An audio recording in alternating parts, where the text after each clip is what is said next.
Masaya ba ang Pasko mo? Ikaw, masaya ba ang Pasko mo? I'm loving it! Hindi niyo ba napapansin? Ako pansin ko na, mas masaya at mas bongga ang pagdiriwang ng bagong taon kesa sa Pasko.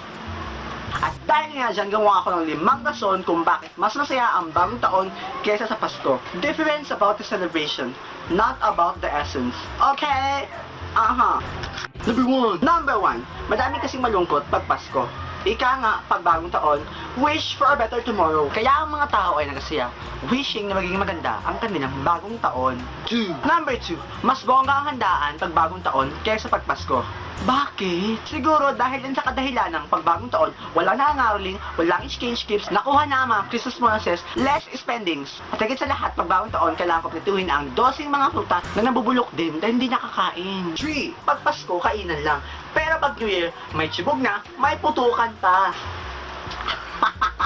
At iba't ibang klaseng putok pa yan ha. May putok sa taas, may putok sa baba, may putok sa kwarto, may putok din na nakakasalasok ang amoy na nag-i-stay sa ilong at pumapasok sa utak at nag-i-stay doon in a minutes. Parte! 4. Pang-4, dahil yan sa kadahilan ng mas marami nag-celebrate ng bagong taon kaysa sa Pasko, yun ang mga Muslim, Iglesia ni Cristo, etc.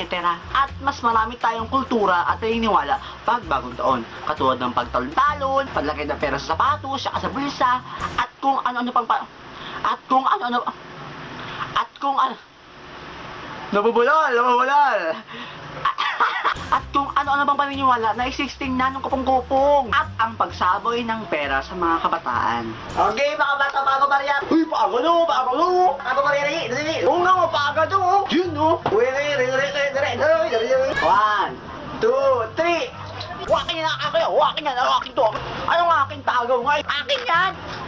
5. At ang pinakahuli ang pang-5. At dahil lang sa kadahilan ng pagpasko, rejoicing at intimate bonding with family. Compared sa New Year na buong bayan ay nag-celebrate. Bonggang party! Palakasan ng mga speaker parang sabog na sobrang full volume. Tapos may touch dito, parang pinak doon. Ari, king.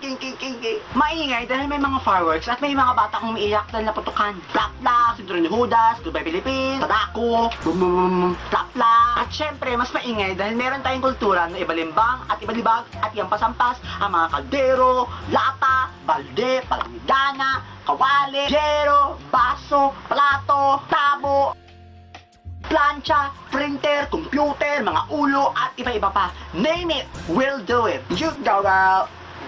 Wala talagang makakatulog sa sobrang ingay. No choice. Boom.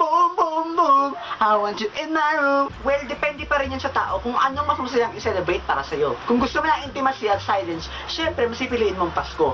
Pero kung gusto mo ang party-party, inuman, syempre masipiliin mo ang mag-celebrate ng bagong taon. Depende din sa'yo kung ano mas gusto mo.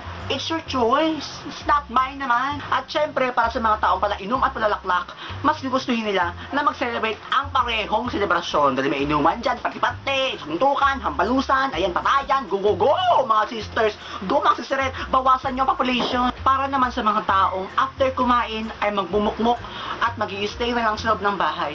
Dahil, labas-labas naman, party-party din, enjoy life, drink C2. Para sa akin, hindi naman mahalaga kung bongga, madami kayong handa sa isang selebrasyon. Basta't andun pa din yung diwa at essence kung bakit kayo nag-celebrate. Mas bonggang-bongga yun, te. Bonggang-bongga talagang bonggang-bongga, kasi matigas na bongga. Mas todong bongga yun. Kaysa mag-celebrate ka dyan, hindi mo naman alam ang tunay na dahilan kung ba't ka nag-celebrate. Para kang tanga. Hala, sige, tagay. Hala, sige, mag-inuman. Sige, pulutan, kain lahat, yung ulam.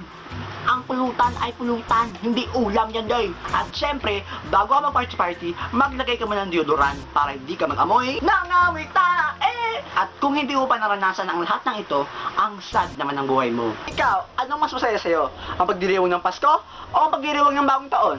Comment below! At ang LC fan of the week natin ay si Abigail o...